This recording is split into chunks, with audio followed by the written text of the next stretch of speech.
when they return home to Ziklag. But then the trouble continues. He has trouble in the ranks. Verse number 6 says, "Now David was greatly distressed." And that term there means feeling great pressure. In other words, David is feeling pressure from all angles and circumstances, but especially here it says, "For the people," that is, the men that were with him, "spoke of stoning him, because the soul of all the people was grieved," literally bitter is the word, "every man for his sons and his daughters." Now there again, we can understand the heartache, all right? But here's the thing. When grief and anger are mixed together, that can become a very volatile situation under any circumstance, right? But then you factor in, this was not true of all of the men, because we've been told that 600 men had come to David, had gathered around him, their wives, children, their livestock and everything. So you're talking about a pretty large settlement of people. So many of those men that had gathered to David were good men. Some of them, however, were scoundrels. They were rogues. They were bad news guys, okay? So you think you've got that kind of, those kind of ingredients going on with grief and anger and those kind of individuals. And so you could see where David was like, these guys are serious. They could very well decide to kill me, all right? In other words, say they weren't a bunch of choir boys. However, now here's another thing, is you could say that their reaction may also be an indicator that this was retribution. Maybe the Amalekites had found them out, okay? One thing I was reading made this point right here. Here may be the reason why they were so angry at David, is that there's no record of any kind of guard that was left behind to protect the women and children and the livestock. So it may be that while they were so angry, they were blaming David for having been negligent on that. But at the same time, you would say, well, wait a minute. Couldn't they have been responsible for suggesting that if David had forgotten? But that's probably not the way that they were seeing it. But obviously, he's got trouble going on in the ranks, all right? Verses 6 through 8, the latter part of verse 6, we see where David seeks help from the Lord. The latter part of verse 6, it says, "But David strengthened himself in the Lord his God." Now think about the situation. David is concerned. He's got some guys that very well are ready to take him out. So his response is that David strengthens himself in the Lord. So here's a question that I have for you. How do you think David might have strengthened himself in the Lord in that situation? All right, prayer would be one thing. What else? What else was David known for? Worship. David was a worshiper, a passionate worshiper of God. I'm sure he strengthened himself through his faith and his confidence in God. I think he encouraged himself in God's sovereignty. Okay? In fact, sovereignty that was already evident. So they may not have known this at the time, but here's what we've been told. We've been told that when the Amalekites came and they took all the women, children, and everything, nobody had been killed. Now that's interesting. Especially if you think about the fact, was this an act of retribution against David and his men? There again, we don't know that for sure, but the very fact that nobody had been killed, that was an evidence of God's sovereignty watching out. Here's another thing. There was no detail left to protect the women and children, right? We said there's no guard that was left behind. That itself may very well have been an act of God's sovereignty, because think about what would have happened. Amalekites had come along. They're going to attack the village. They're coming in with the intention of taking plunder, whether that includes women, children, livestock, whatever. If they had been met with conflict and a fight and war, battle had started at that point, once soldiers get into that mindset, it's oftentimes hard to back that off. Could very well have resulted in the death of women and children. And so I'm sure that David comforted himself in the fact that God's oversight of his sovereignty was taking care of the situation, had protected his family. In verse 7, we see how David seeks God's help through prayer. We mentioned that a moment ago.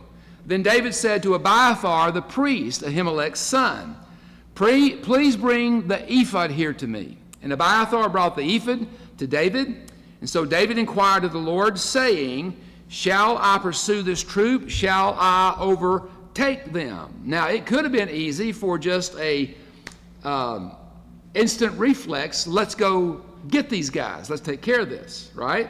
But David seeks God. Do we go? Do we not go? Do we overtake them? Do we not? And the latter part of the verse says, in verse 8, and he answered him, pursue, for you shall surely overtake them without fail, and without fail recover all. And here's something I would suggest. You ought to underline or circle or highlight that promise right there where God says you will overtake them without fail and you will recover all. And I want you to remember that promise. We're going to come back to that in just a few minutes, okay? So God says, yes, you go and you're going to recover all. So in verses 9 through 20, this is where the recovery begins. Verse 9 says, so David went, he and the 600 men who were with him, and they came to the brook Bezor, where they stayed, where those who stayed were left behind. But David pursued, he and the 400 men, for 200 stayed behind who were so weary that they could not cross the brook Bezor. So obviously, fighting and hardship has taken its toll, has left these men weary, not strong enough to go into battle, at least at this point. And so David says, you stay back. You stay behind, we will go. Now we know later on what we discover is they're left there to watch over certain provisions that they had with them as the army, but they're told, you stay behind, we're going into battle. And I'm sure that these guys were certainly glad to hear that. Verse 11 says, and they found an Egyptian in the field, and they brought him to David, and they gave him bread, and he ate, and they let him drink water. And they gave him a piece of cake of figs, and 2 clusters of raisins. That would be just natural energy food. So when he had eaten, his strength came back to him, for he had eaten no bread nor drunk water for 3 days and 3 nights. And David said to him, to whom do you belong, and where are you from? And he said, I am a young man from Egypt, servant of an Amalekite, and my master left me behind because 3 days ago I fell sick. We made an invasion of the southern area of the Cherethites in the territory which belongs to Judah and the southern area of Caleb, and we burned Ziklag with fire. Now, when you read that, here's what you got to think. Yeah, wow. Think about this.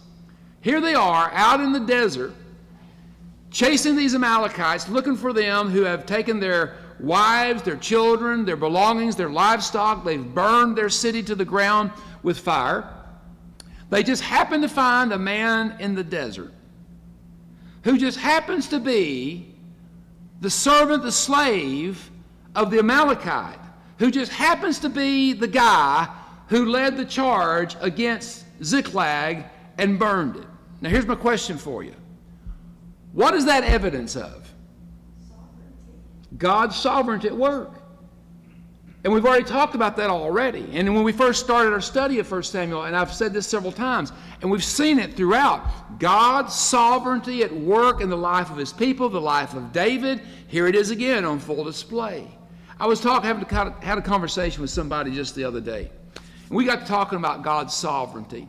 And they asked me about a particular person's situation and how things were going. And I said, well, not so good. And basically, because things aren't working out the way that they want it to work out. And I made the comment to these folks I was talking to. I said, it's an interesting thing to me. It's interesting how when God's sovereignty works out to somebody's favor, it's always a wonderful thing. But when it doesn't work out the way that we think it should or wish it would, we get all bummed out many times. That's just not the way it works. if we're going to believe in and trust in and be led by and cared for God's sovereignty, we've got to be willing to take the good parts of it with the parts that we don't necessarily always consider so good, which is good, but it doesn't necessarily go the way that we want it to go. And so we see the evidence of God's sovereignty very clearly here in this situation. Verse 15, and David said to him, can you take me down to this troop? And so he said, the servant says to David, swear to me by God that you will neither kill me nor deliver me into the hands of my master, and I will take you down to this troop. So this servant is saying, you promise me that you're not going to kill me and you're not going to deliver me over to my master who abandoned me if I take you down to this troop, all right? So that was his request. Now let me ask you a question. What do you think David's answer was? Yeah, you got a deal. All right, you got a deal. In fact, that's so evident, David's obvious reply is not even recorded. All right? Verse 16, and when he had brought him down, there they were, spread out all over the land, eating and drinking and dancing because of all the great spoil which they had taken from the land of the Philistines and from the land of Judah. Then David attacked them from twilight until evening of the next day. Not a man of them escaped, not except 400 young men who rode on camels and fled. So apparently all the rest of them were all on foot. Verse 18.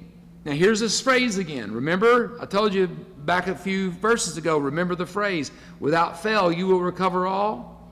Verse 18 says, so David recovered all that the Amalekites had carried away, and David rescued his wives. And then verse 19 says it in a different way. And nothing of theirs was lacking. Not a thing that the Amalekites had taken from Ziklag that belonged to David and to his men, nothing was lacking. Either great or small, sons or daughters, spoil or anything which they had taken from them. And here it is again. David recovered all, as God had promised. Keep that in mind, okay? That's an important phrase, and we're going to talk about it just a little bit more here in a moment. Verse 20. Then David took all the flocks and herds they had driven before those other livestock, and David said, this is David's spoil. So David recovers all that belongs to him and his men, in addition to all that was the Amalekites they take as spoil from the war, okay? The Amalekites were probably wishing we shouldn't have picked this fight, okay? This hasn't worked out too well for us. But it's worked out well for David and his men. Why? Because the sovereignty of God is working on their behalf. Now, so David shares the spoil, verses 21 through 30. First, he shares the spoil among his men, verse 21. And David came to the 200 men who had been so weary that they could not follow David, whom they also had made to stay at the brook Bezor. So they went out to meet David and to meet the people who were with him. And when David came near the people, he greeted them, which literally means he asked them how they were doing, because they weren't doing so well when they left them behind. Are you guys better? How are you feeling? Okay? So David is genuinely concerned about the welfare of these men, even though they were not able to go and be a part of the conflict. And so David demonstrates his concern for them. Now, so here's the thing. But these men, remember, he's got 400 men with him. Most of them are good men. Some of them, quite honestly, are just scoundrels, okay? That concern that David showed towards those 200 men caught the attention of the scoundrels, okay? And it began to bounce around in their head. What plans does David have with the spoil of war and these guys who didn't go to battle with us, okay? And we see this in verse 22. It says this, then all the wicked and worthless men, see, there they are, scoundrels, all right? So, I mean, the Bible's clear. Some of these guys were just not too good. Then all the wicked and worthless men of those who went with David answered and said, because they did not go with us, we will not give them any of the spoil that we have recovered, except for every man's wife and children, that they may lead them away and depart. Verse 23, but David said, my brethren, you shall not do so with what the Lord has given us, who has preserved us and delivered into our hand the troop that came against us. For who will heed you in this matter? But as his part is who goes down to the battle, so shall his part be who stays by the supplies. They shall all share alike. In other words, what was David saying? And what's another way of saying what David is communicating here? All for one and one for all. We're all in this together. Yeah. Everybody does what they can. Not everybody can do the exact same thing. But everybody is equal partakers in the benefit and the blessing that comes from it. And so it's going to be shared, equal shares all the way around. And verse 25 tells us that from this day forward, David made this a statute and an ordinance for Israel to that day. So he shares the spoil among all the men, all 600. The ones who stayed back by the supplies and the ones that went in to battle with the Amalekites, okay? But then notice this, he shares the spoils with the men of Judah. Now let me stop right there and ask you a question. So think about this. What are we seeing in David, his attitude? Because that's very different from what kings of his day would have done, right? What would kings of his day have done? Yeah, they would have kept the lion's share. They may have given a pittance to the others, but they would have kept the lion's share. Now I realize that David is not yet king. He soon will be, all right? But he's still the leader of the band, the group. He's the honcho, right? What does that demonstrate about David? That he shares that with his men, and then we're going to see here where he shares the spoil with men of Judah. Well, David realized that he wasn't the one that won the battle. The spoils were the Lord. Yes. So it wasn't his to withhold. And he understands that, and he's also demonstrating great generosity. These guys that didn't want to didn't understand. And they didn't care. Didn't care. But in other words, this is the spoils of the Lord. So we're not going to deviate from being gracious and show mercy and all the stuff. And David is leading the way in demonstrating that, okay? And so we see the same thing with the men of Judah, okay? And this was an act of generosity, but it's also a very strategic thing on David's part, okay? When David reached Ziklag, he sent some of the plunder to the elders of Judah, who were his friends, saying, here's a gift for you from the plunder of the Lord's enemies. And as Don said just a moment ago, plunder of the Lord's enemies, okay? So making it very clear, this is the Lord. David understands that. Verse 27, and David sent those who were in Bethel, Ramoth Negev and Jatir, to those in Ariar, Sifmoth, Eshtemoa, Rekal. Don't you love all these names? To those in towns and the Jerahmeelites and the Kenites, to those in Hormah, Borishan, Athak, Hebron. Hebron's going to become key before too long, okay? And to all those in other places where he and his men had roamed. So David's demonstrating generosity, but it's also strategic, because what he is demonstrating to those of Judah, to whom he was most closely related and in physically in location and in his heritage, that he is still a friend of Israel. Okay? So I mentioned earlier, take note in verse 8 where God says, without fail you will recover all. Okay? And then we've seen in verses 18 through 20 that David recovered all and more on top of that and so forth. We see David's generosity being demonstrated. So here's the reason why that's important. Yes, Terry. Pastor, wouldn't it also be because the servant told him that they had taken the spoils from Judah before they burned the city? Yeah, he's returning to them much of what was taken from them. Maybe not these specifically, but the fact that some of the spoils were taken from Judah was being returned, yes. So here's the reason why I highlight those words, David recovered all and God promised that he would recover all. Because this is a messianic text in a sense, that David becomes a picture of Jesus in these verses. Because through Jesus, through his death on the cross, his resurrection, his ascension and exaltation in heaven, he has reclaimed and restored to us and then some of all that was lost in the fall. And there's more yet to come. Listen to this. Colossians 2:15 says this.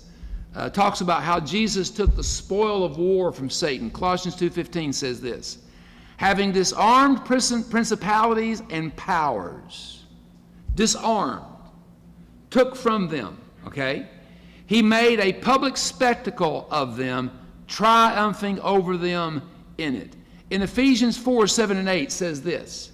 Paul says, but to each one of us grace was given according to the measure of Christ's gift. Therefore, he says, when he ascended on high, he led captivity captive and gave gifts to men.